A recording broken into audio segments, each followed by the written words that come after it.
में डिग्री कितनी होती है? 2 होती है। नंबर को टोटल होता कितनी डिग्री हो गई वर्टेक्स की? 5। 1 2 3 और लूप की 2 यानी टोटल 5। इसकी आगे डिग्री हो गई। ये चीज क्लियर?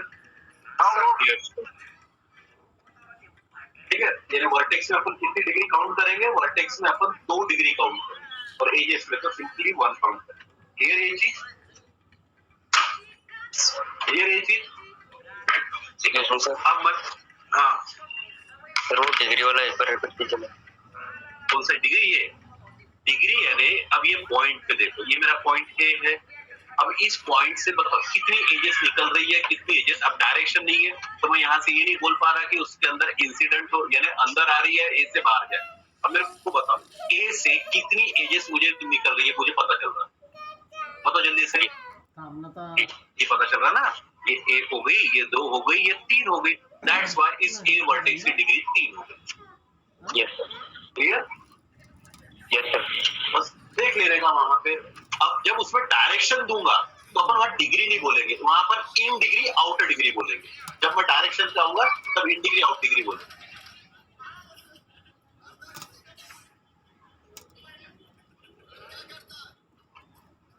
ठीक है, बोलो कोई चीज क्लियर हो गई? चीज क्लियर? Yes sir. ठीक है। अब मैं कहां पे आया था? पेंडेंट में। तो पेंडेंट किसे बोलते हैं? Pendant vertices, pendant vertices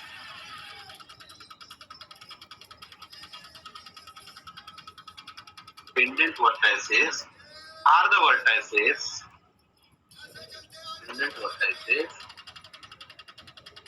the vertices that have degree 1, that have degree। बोलो हो गई ये चीज क्लियर? बोलो हो गई चीज क्लियर? यानी अगर मैं ग्राफ बनाऊं जैसे ये, ठीक है, ये मेरा ए ले लिया, ये मेरा बी ले लिया, ये मेरा सी ले लिया। बताओ इसमें से पेंडेंट वर्टाइसेस कौन था? ये वर्टेक्स कौन था? ए सी। ए और सी। ठीक है, ए एंड ठीक है, बी नहीं है क्योंकि बी में की डिग्री कितनी है? वो यहाँ 2।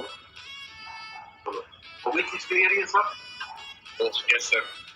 अब मैं आता हूँ वेटेड ग्राफ पे। चलो इसका भी स्क्रीनशॉट निकाल लेना। क्वेश्चन ऐसा भी बनता है कि पेंडेंट वर्टाइसेस की डिग्री कितनी होती है, तुमको ये याद रखना है। ठीक, अब आता हूँ मैं वेटेड ग्राफ पे।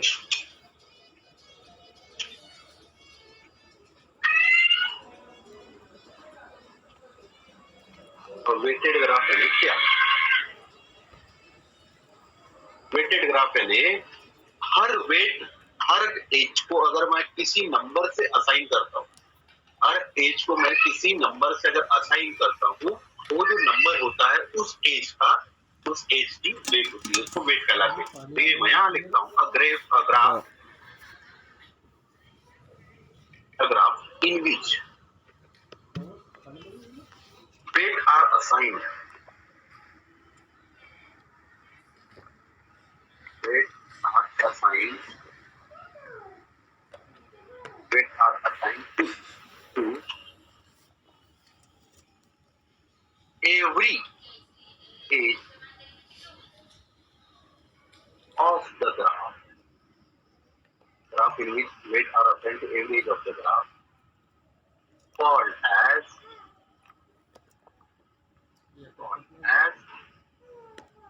weighted graph, called as weighted graph। बोलो ये चीज हो गई क्लियर?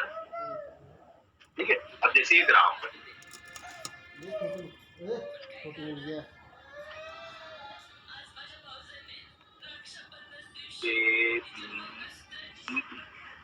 ठीक है, इसको मैं 2 बोल देता हूँ, इसको 1 बोल देता हूँ, इसको 4 बोल देता हूँ, इसको 5 बोल देता हूँ, इसको 3 बोल देता हूँ। देखो मैंने हर एज को वेट असाइन किया। क्लियर? तो ये ग्राफ बन गया मेरा वेटेड ग्राफ। चलो हो गई ये चीज clear?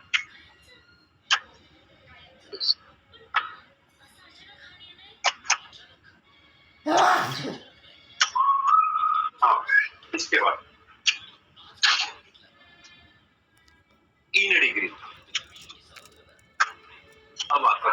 In degree.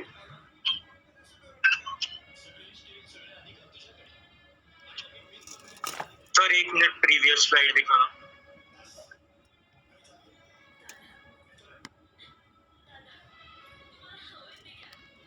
Okay sir. ठीक है,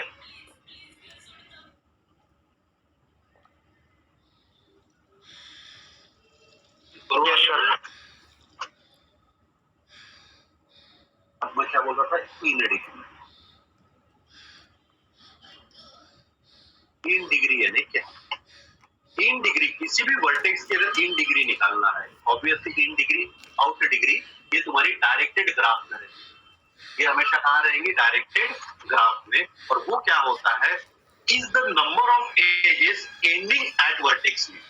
यानी किसी भी नोड की अगर मेरे को इन डिग्री निकालना है, तो उस नोड पे कितने एजेस एंड हो रही है, वो होती है उस वर्टेक्स की इन डिग्री। ठीक है, इसकी अगर मैं डेफिनेशन यहाँ सिंपल से लिखूं,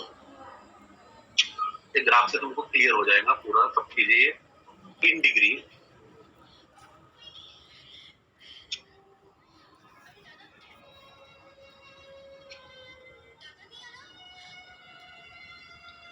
in degree of vertex V, in degree of vertex V in a directed graph.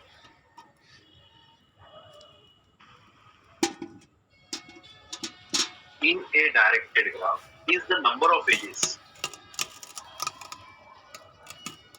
Is the number of edges.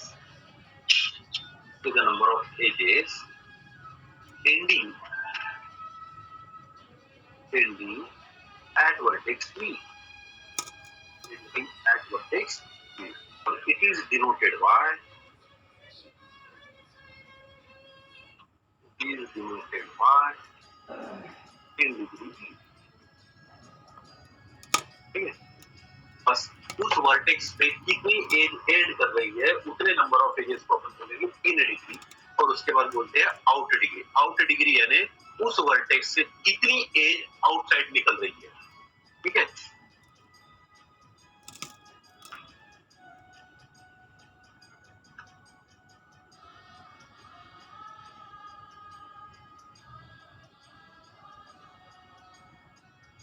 ठीक है, ये यहाँ लिखते हैं out degree. Out degree of vertex V in a directed graph.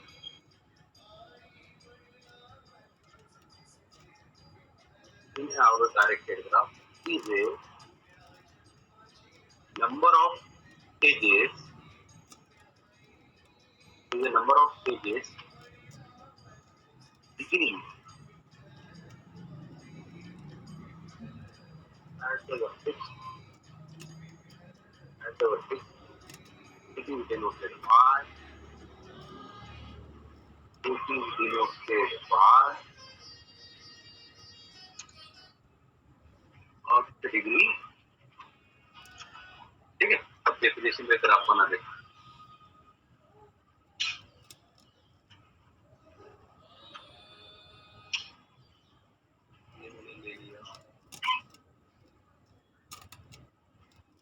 A, B, C, D.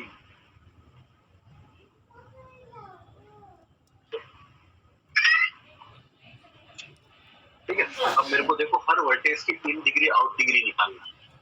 ठीक है, अब मेरे को एक चीज बताओ, अब इन डिग्री निकालना है। इन डिग्री क्या बोलता है, इस वर्टेक्स पे एंड होने वाली कितनी एजेस एंड हो रही है। देखो इस वर्टेक्स पे बताओ जल्दी से। एक, हाँ सर, 1 इन डिग्री। ये देखो, यानी उस तरफ उसके तरफ उसका डायरेक्शन होना चाहिए। कितने एजेस का डायरेक्शन ए के तरफ है, तो वो होती है in degree.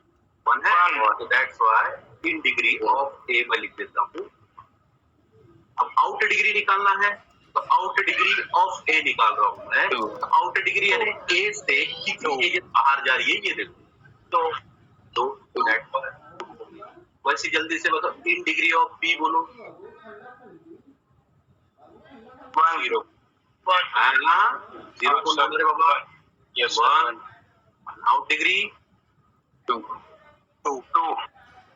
In degree of C 1 2 हाँ, तो 2 और degree of C 1 1 in degree of D 2 2 और the degree of D 1 बोलो हो गई ये चीज clear in degree out degree yes sir ठीक है ना ये हो गया in degree out degree sir तुमको ग्राफ ले गया ये कैट को जान दो पूरा सब पढ़ा होगा फिलहाल तो कैट का है ना उतना पढ़ लेना बाकी अपन आराम से पढ़ते रहेंगे टेंशन मत लो इसमें ठीक है इसके बाद मैं तुमको बताता हूँ डिग्री ऑफ वोल्टेज ग्राफ खाली वो तो मोबाइल बरोबर ए बेटा आपण मध्ये कुठे बोलते का ग बोलते क्या करता हो हाँ अरे हाँ क्या हाँ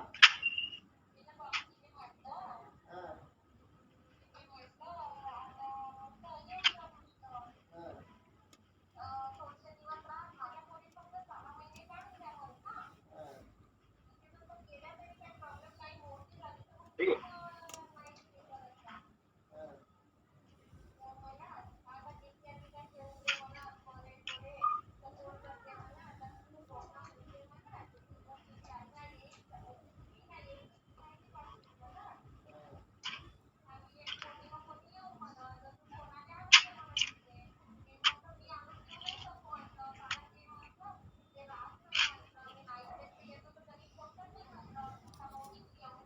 अब आते हैं अपन आइसोमॉर्फिक ग्राफ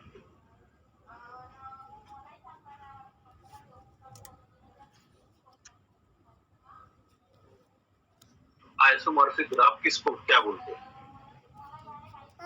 ठीक है आइसोमॉर्फिक ग्राफ है दो ग्राफ मैं G1 G2 लेता हूँ और ये दो ग्राफ को मैं आइसोमॉर्फिक ग्राफ कब बोलूंगा जब उन दो ग्राफ के बीच में 1-1 करस्पॉन्डेंस रहेगा बिटवीन नोड एंड एजेस वो दो ग्राफ के नोड और एजेस के बीच में अगर 1-1 करस्पॉन्डेंस होता है then you say that your two graph are isomorphic to each other यानी ये सपोर्ट ये मैं ले लेता हूँ डेफिनेशन ये है ठीक है टू ग्राफ ये नाही आहे ना वो आम्ही आपली शेती करू शकतो पैसा ना two graphs G1 and G2 G1 and G2 are called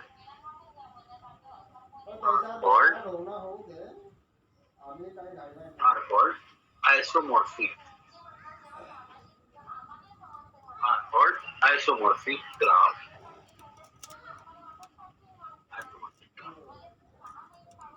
if there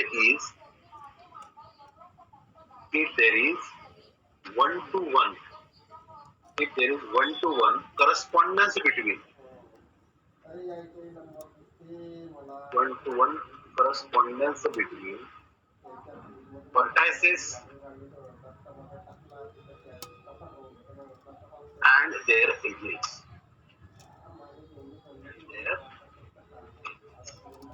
ठीक है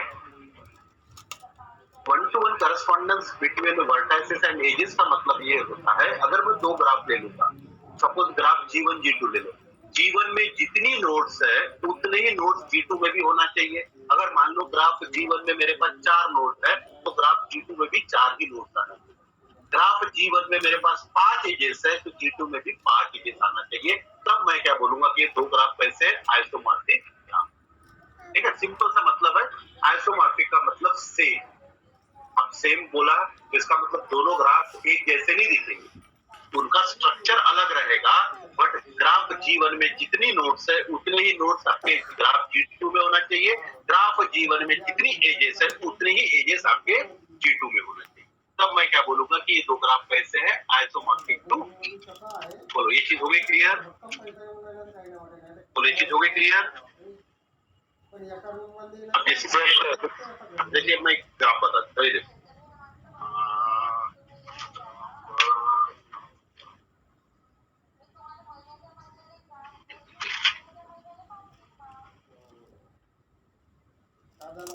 लिया मैंने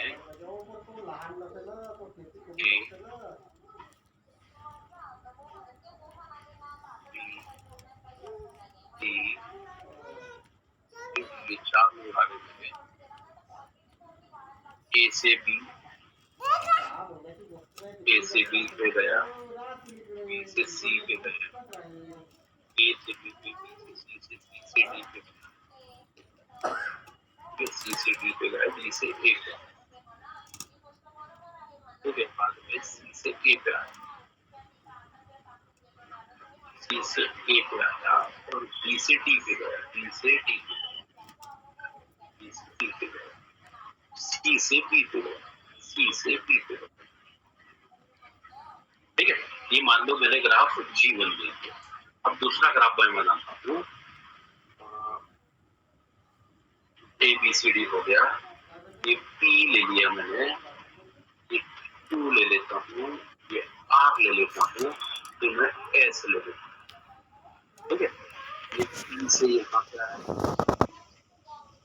यहाँ से यहाँ पे गया, यहाँ से क्या आया,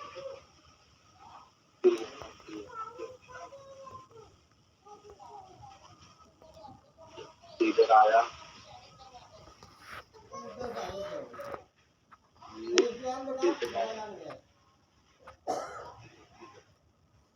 ठीक है। ये मेरा ग्राफ G1 हो गया, ये मेरा ग्राफ G2। अब ये दो ग्राफ का आइसोमॉर्फिक अप्रूव कैसे करें?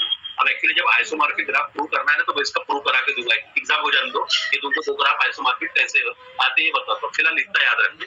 अब मेरे को बताओ ग्राफ G1 में कितने नोड्स हैं?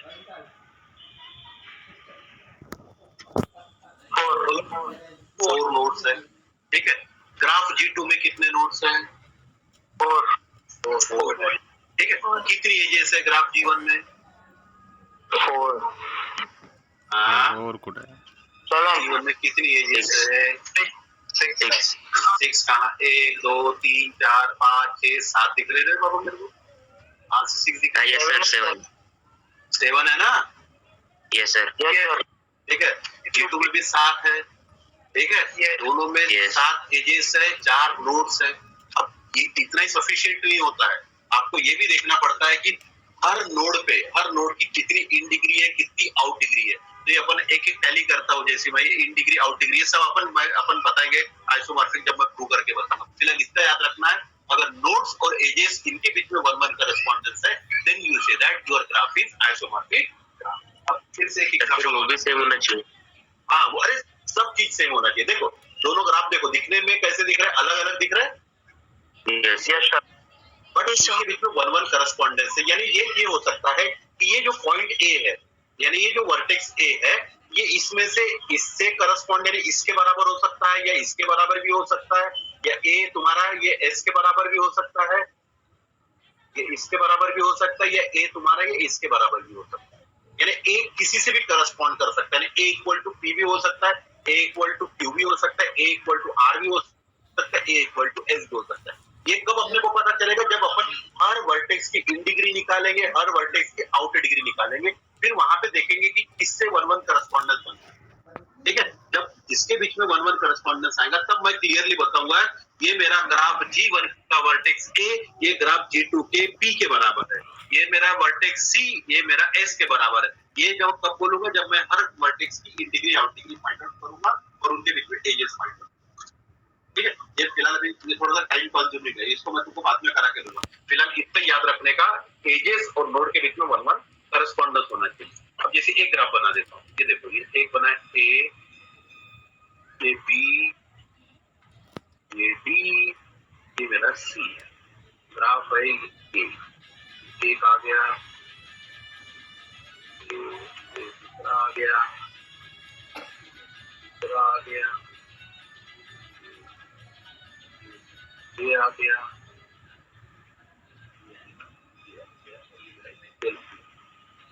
ठीक है। इसको मैं बोल देता हूँ G और एक ग्राफ बना देता हूँ F। 1 2 3 4 A B 5 C D हो गया, फिर से यहाँ पे ले लो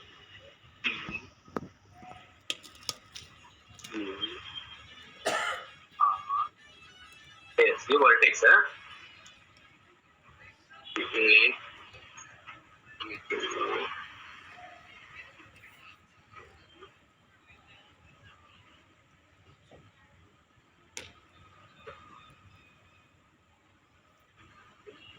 3 4 अब बोल बताओ ये तुम्हारा आइसोमॉर्फिक हो सकता है या नहीं हो सकता?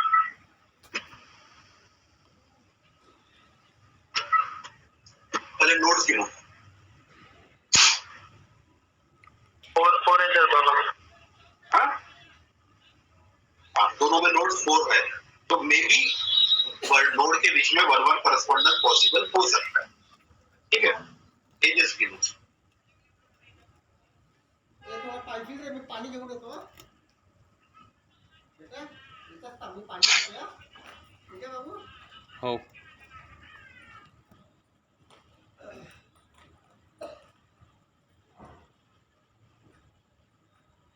सर ठीक है ठीक। हाँ,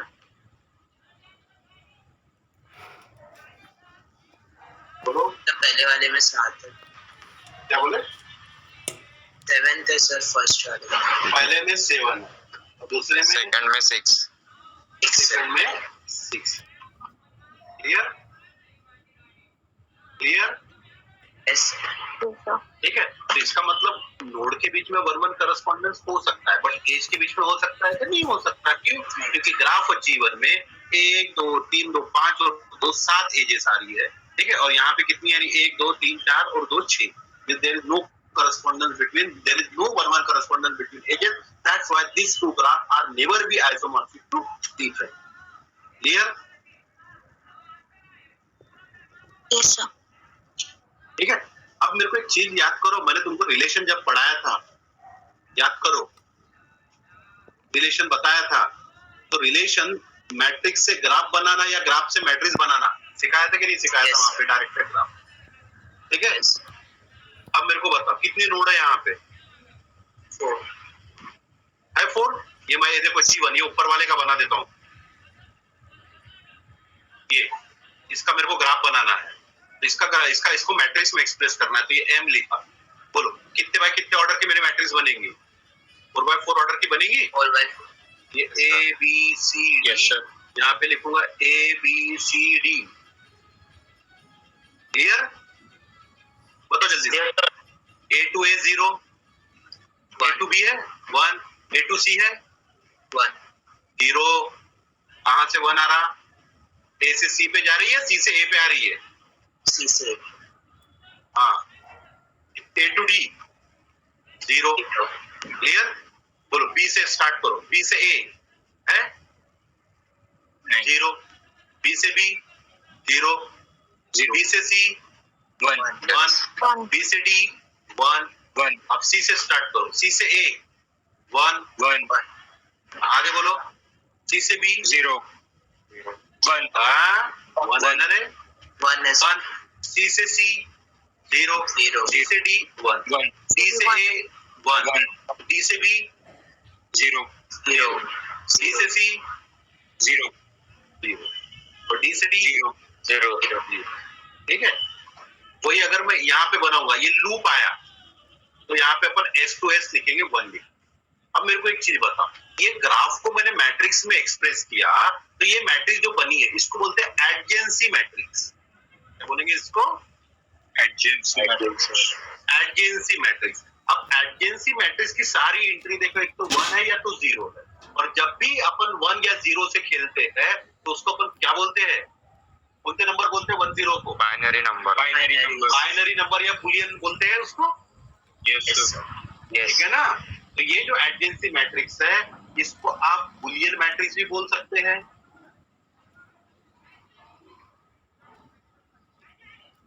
ठीक है, या तो इसको पीट मैट्रिक्स भी बोल सकते हैं। क्लियर?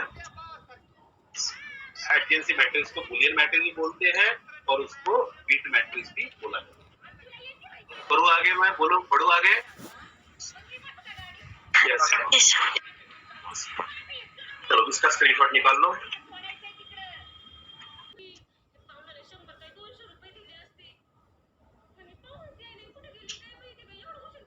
बाबू झोपत आहे का रे? ये असं झोप. रीचेबल सेट क्या होता है? इसकी डेफिनेशन पहले बता देता हूं। ठीक है, a node V of a simple diagram simple बोला तो उसके अंदर ना लूप रहेगा ना पैरेलल एज रहेगा। Of a simple diagram is said to be reachable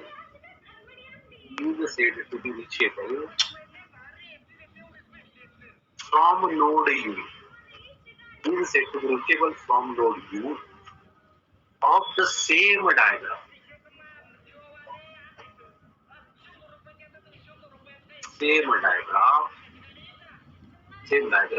if there exists a path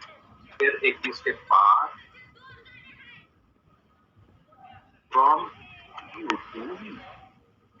ठीक है, पाथ यानी सिंपल सा रास्ता यानी एक एज रहेगा कहां से कहां तक U तक, बस इतना याद रखो फिलहाल पाथ यानी क्या होगा।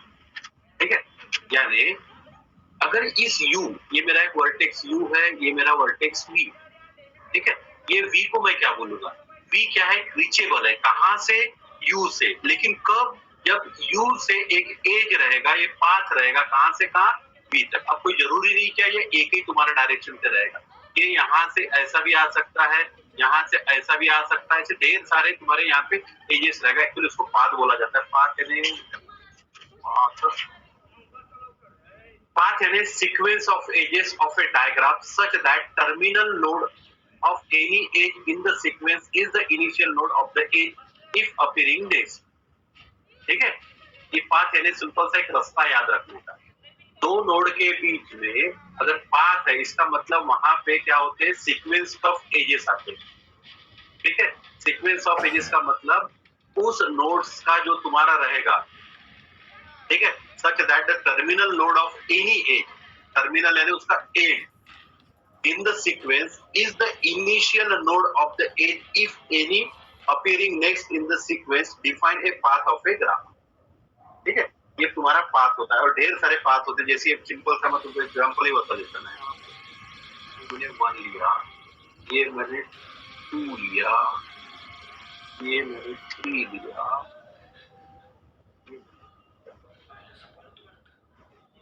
एक पाथ।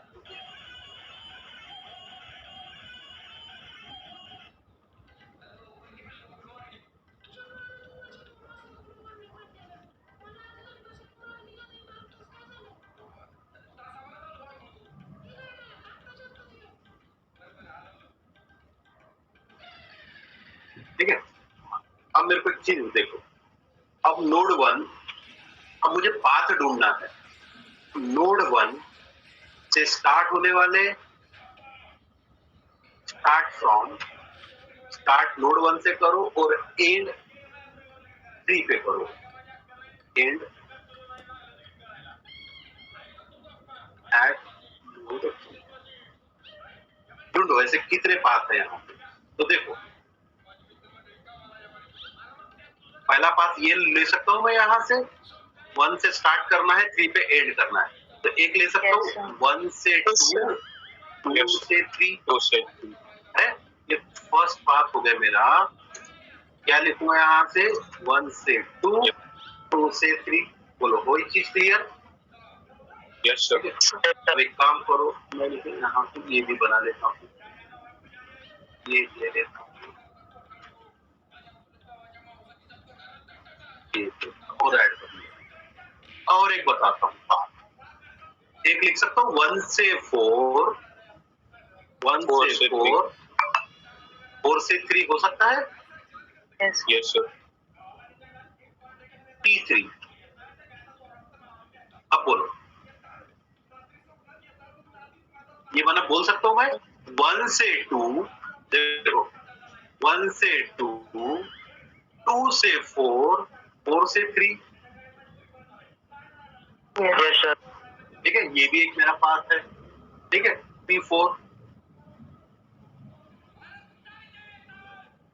P4। और बोलो 1 से 4, 1 से 4, बोलो आगे। 4 से 3, 4 से 3 जाएगा। 1 से 4, 4 से 3 तो ऑलरेडी हो चुका है। Yes sir. 1 से 4,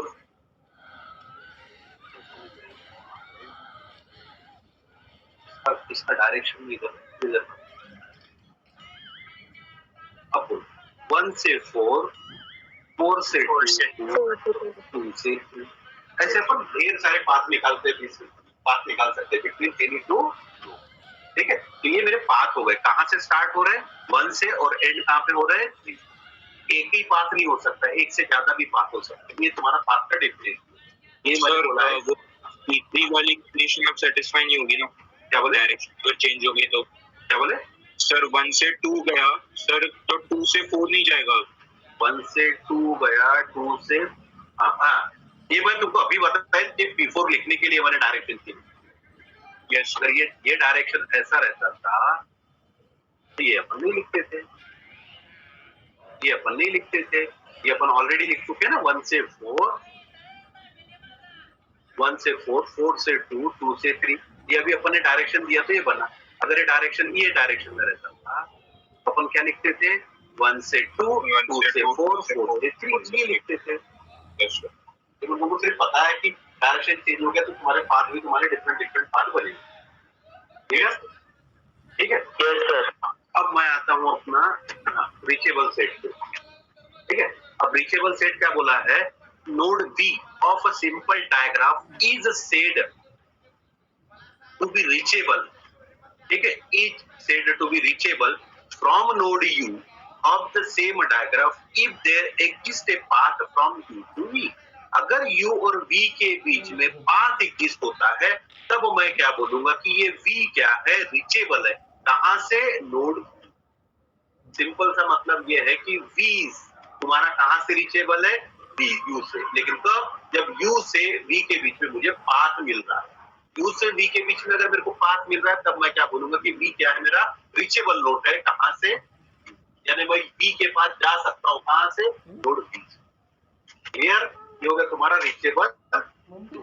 ठीक है, और ऐसे नोड का सेट, रीचेबल नोड का जो सेट होता है उसको बोलते हैं रीचेबल सेट। ये हो गया तुम्हारा रीचेबल नोड, और ये जितने भी रीचेबल नोड का एक सेट बना लो उसको बोलते हैं अपन रीचेबल सेट। ठीक है, और रीचेबल सेट जैसे अब ये मेरा रीचेबल नोड V है तो इसका रीचेबल सेट क्या लिखूंगा मैं? R of V। ठीक है, ये क्या डिनोट करता है? R of V is a reachable set from node, यानी U और V के बीच में जितने भी पाथ आ रहे हैं वो सब यहाँ पे। ठीक है, इसको डिनोट करते हैं। ठीक है, अब इसके बाद अब इन डायरेक्टेड ग्राफ, ये काम की चीज है। इन ए डायरेक्टेड ग्राफ या डायग्राफ लिखा तो भी चलता है। इन डायरेक्टेड ग्राफ कैपिटल G क्या होता है? G of V। ठीक है, चलो तो कुंजा बेटा इस सबसेट X, इसका सबसेट लिया मैंने V का, is called node base, called node base if its reachable set, if its reachable set is and no proper subset of X, no proper subset of X has this property. ठीक है, तो यहाँ पे node base की definition आपको याद रखनी है। क्या बोला है? In a directed graph, obviously graph में क्या होते हैं? एक मेरा किसका दो चीज मस्ट होती है। एक होता है सेट ऑफ नोड, एक होता है set of vertex. Set of node और दूसरा होता है सेट ऑफ एजेस, एक V या फिर E। अब मैंने क्या किया? एक वर्टेक्स का एक सबसेट ले लिया, उसको मैंने डिनोट किया कैपिटल X से, और ये सबसेट को ही मैं नोड बेस कब बोलूंगा? जब इस सेट का जो रीचेबल सेट है ये मेरा क्या रहेगा? V रहेगा। V रहेगा, इसका मतलब इस सेट के सारे नोड से मैं V यानी तुम्हारे ग्राफ के सारे नोड को मैं क्या कर सकता हूँ? वहां तक पहुंच सकता हूँ। तब मैं क्या बोलूंगा कि वो क्या हो गया? मेरा नोड बेस। ठीक है, सिंपल याद रखने का है। नोड बेस का मतलब ऐसे नोड का सेट, उस नोड के जो रीचेबल सेट रहेगा वो तुम्हारे ग्राफ के सारे नोड के पास तुम्हारा क्या रहेगा? रीचेबल रहेगा। उसको बोलते हैं नोड बेस। सिंपल की डेफिनेशन है। और इसके अलावा दूसरा सेट में ये प्रॉपर्टी सेटिस्फाई नहीं करती, यानी वो अकेला ही एक ऐसा सेट रहेगा जिसका रीचेबल सेट तुम्हारा पूरे ग्राफ के नोड रहेगा। ठीक है, अब जैसे मैं सिंपल सा एग्जांपल बताता हूँ, ये देखो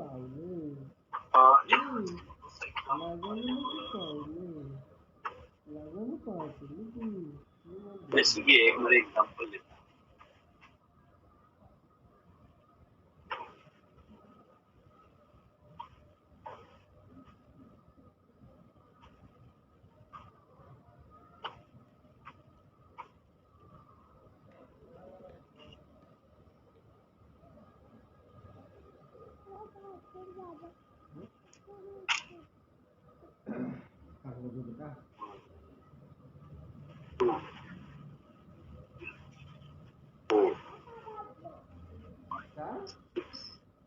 काय के बाद में भूखा लगी का बे भूख रहा है आगे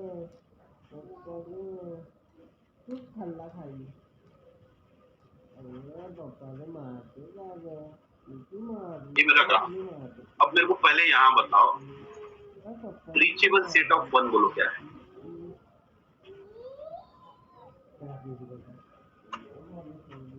बोलो जल्दी से।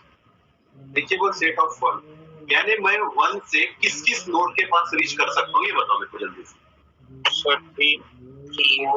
अरे पहले वन खुद ही रहेगा, नहीं रहेगा, वन को क्यों बोलते हो? वन रहेगा, टू तक जा सकता हूँ, थ्री तक जा सकता हूँ, फोर, फाइव, सिक्स, सेवन। ये हो गया मेरा reachable set of one. Reachable set of two बोलो, टू से कहाँ जा सकता हूँ? Two, five, six, seven. Reachable set of three बोलो, three, four, two, five, two आएगा, टू आएगा ना, two, five, six, seven. Reachable set of four बोलो, 4, 2, 5, 6, 7. हाँ, 4, 2,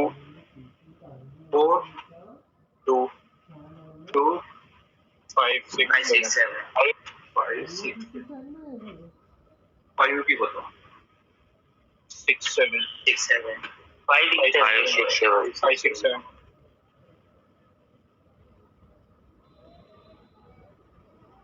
Six, 7. Sorry, 6 or 7. What about 7? Step 7. 7. ये क्लियर हो गया? रीचेबल सेट कैसे निकालते हैं? Yes sir. ऐसा नोड ढूंढो जिसका रीचेबल सेट मेरे ग्राफ के सारे नोड कवर कर रहा हूँ। सर 1. So that's why इसका नोड बेस आ गया 1. Therefore नोड बेस क्या हो गया? 1. क्लियर? Yes sir. ये नोड बेस 2 क्यों नहीं है? क्योंकि यहाँ पे मैं 2, 5, 6, 7 यहाँ ना मैं 1 कवर कर रहा हूँ, ना मैं 3 कवर कर रहा हूँ, ना मैं 4 कवर कर रहा हूँ। मेरे पास एक ही नोड ऐसा मिल रहा है 1 जिससे मैं ग्राफ के सारे नोड को क्या कर सकता हूँ, रीच कर सकता हूँ। दैट्स व्हाई वो हो गया मेरा। कोई चीज clear? Yes sir.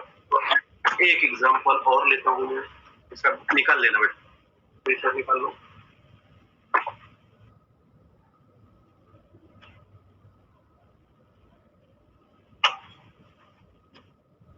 Done, sir.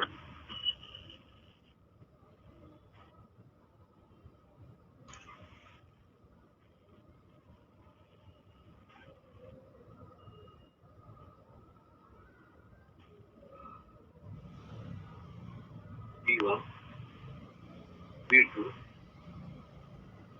B3, B4.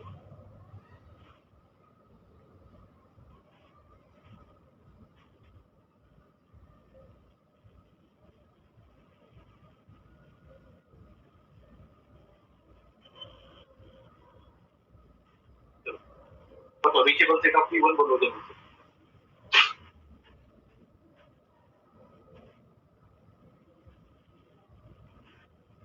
Sir, V1, V2, V3, V1, V2, V3, V4, V5, V5. Yes, sir.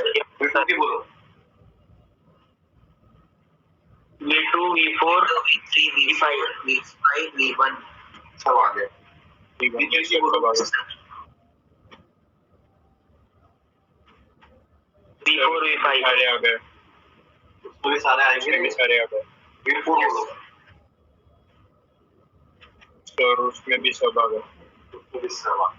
V5 में सिर्फ V5। Sir, V5 only V5 sir.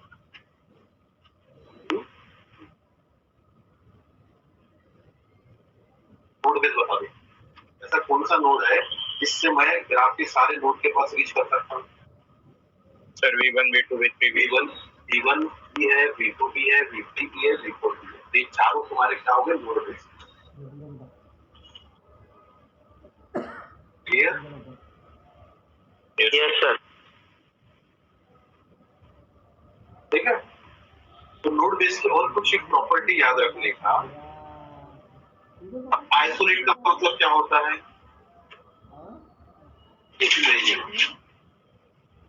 ये ग्राफ मैं और ऐड कर लेता हूँ यहाँ V6 में।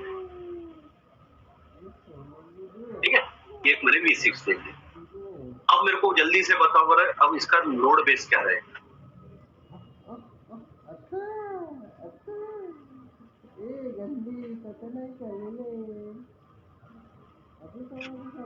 बोलो, अब इसका नोड बेस क्या है? V1 रहेगा क्या? V1 से मैं सिर्फ 5 नोड कवर कर रहा हूँ। yes, sir. Yes sir. अब ग्राफ में तो मेरे 6 नोड आ रहे हैं। इसका मतलब ये जो आइसोलेटेड नोड है उसको भी मेरे को उस सेट में ऐड करना पड़ेगा। तो ये हो गया उसका नोड बेस। वैसा नोड बेस ये इसको भी मैं लिख सकता हूँ V2 V6। वैसा मैं V3 V6 भी लिख सकता हूँ। वैसा मैं V4 V4 तो इसका मतलब मुझे एक चीज पता चला कि जब भी मैं नोड बेस की बात करूंगा तो नोड बेस में अगर कोई आइसोलेटेड नोड आता है तो डेफिनेटली वो नोड बेस में प्रेजेंट रहेगा ही रहेगा। बोलो, Yes sir. Yes, है sir. ना? है ना? ये पहली चीज याद रखना। अगर किसी ग्राफ में कोई आइसोलेटेड नोड है तो नोड बेस में वो प्रेजेंट रहेगा ही रहेगा। अब मेरे पे ये मेरा क्वेश्चन है, अगर किसी नोड की इन डिग्री 0 है, किसी इन डिग्री 0 है, अब जैसे ये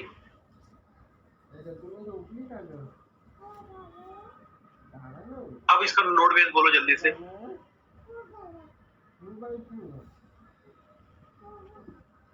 V1 से मैं कितने नोड कवर कर रहा हूँ? V1 V2 V3 V4 V1, V2, V3, V4 है ना? ये V1 से मैं 4 नोड को कवर कर रहा हूँ। बचे मेरे पास 2 नोड है V5 V6। अब V5 की देखो इन डिग्री कितनी है? 0 है। Yes. और अपने को नोड बेस में ऐसे नोड चाहिए जिससे मैं ग्राफ के सारे नोड के पास रीच कर सकता हूँ। V1 से तो मैं V4 तक रीच कर जाऊंगा, बट V5 V6 बचा है तो यहाँ पे मैं लिखूंगा V5 और यहाँ लिखूंगा V6। यानी इसका मतलब ये हो गया कि नोड बेस में एक आइसोलेट नोड भी आ गया और ऐसा नोड आया जिसकी इन डिग्री 0 है। ये भी चीज हो गई क्लियर? Yes, sir. ठीक है। और तीसरी चीज, और नोड बेस में no node in the node base is reachable. ठीक है। और नोड बेस में ऐसे नोड रहेंगे जिससे मैं ग्राफ के सारे नोड के पास रीच कर सकता हूँ। ये तुमको याद रखना है, बाकी उसमें भी याद रखना है। तो ये चीज हुई क्लियर? Yes sir. ठीक है।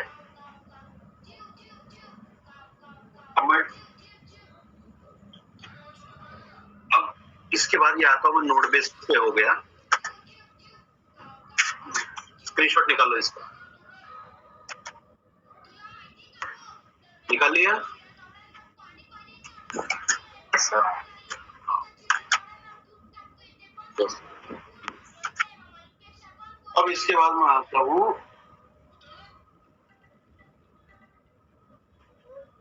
Minimal spanning tree. अब मैं तुमको सिर्फ सिंपल सा बताता हूँ मिनिमल स्पैनिंग कैसे निकालना।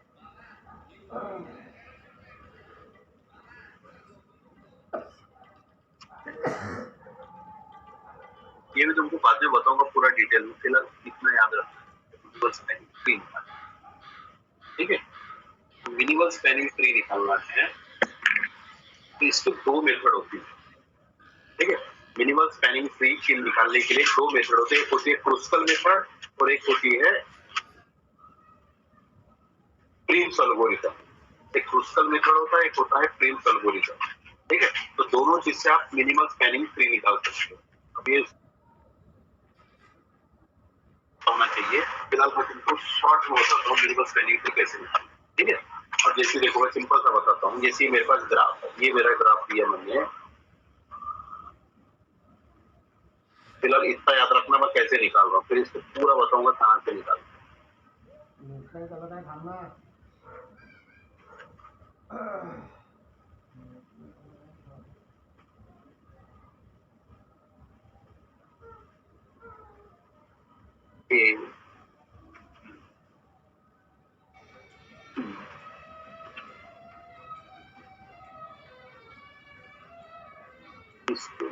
वेट दे देता हूँ क्या है,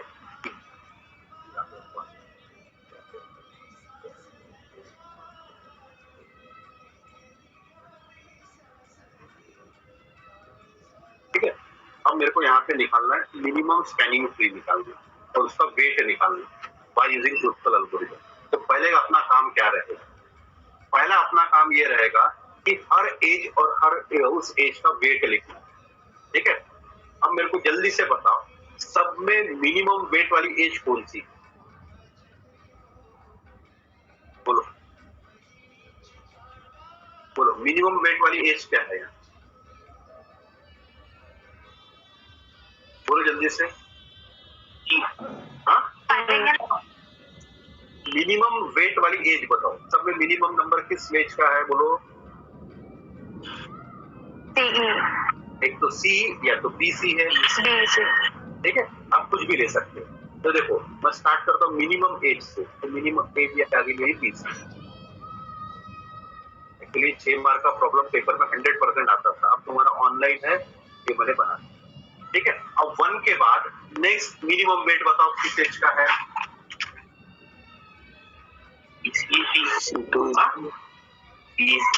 अब सी नहीं बोलना, ये 1 हो चुका है तो 1 एक ही बार आएगा यहाँ पे, अभी दोबारा नहीं आएगा। बोलो 1 के बाद नेक्स्ट मिनिमम वेट किसका है, सीडी का, ये आ गया, क्लियर।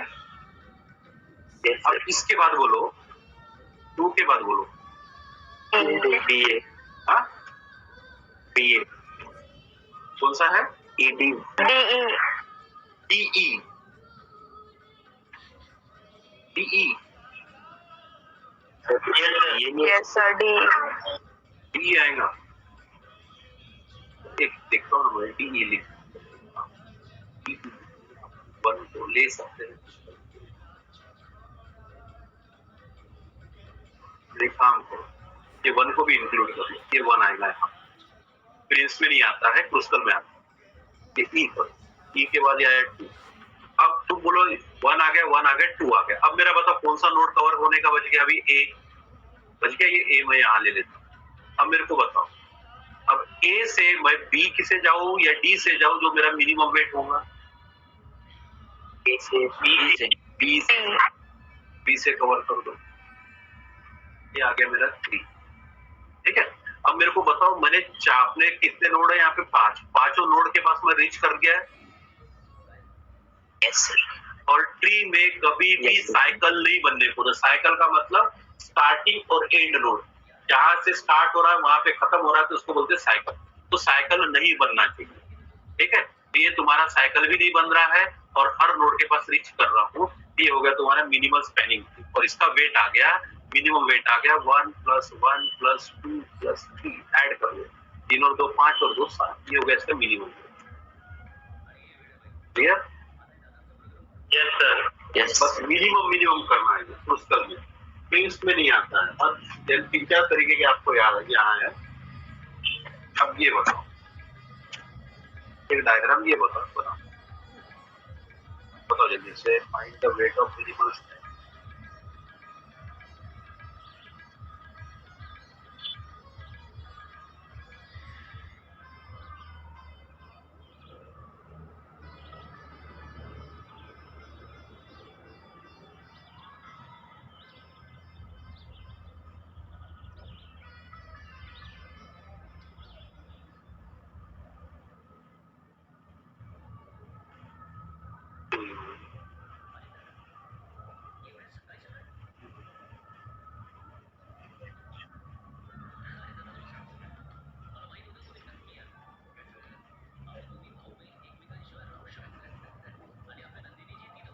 को दे देते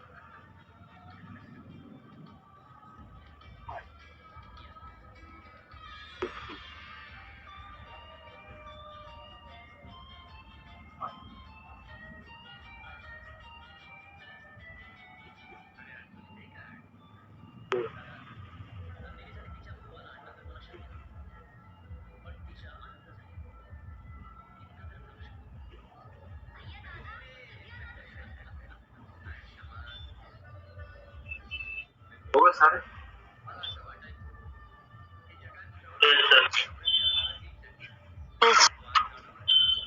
चलो स्टार्ट करो।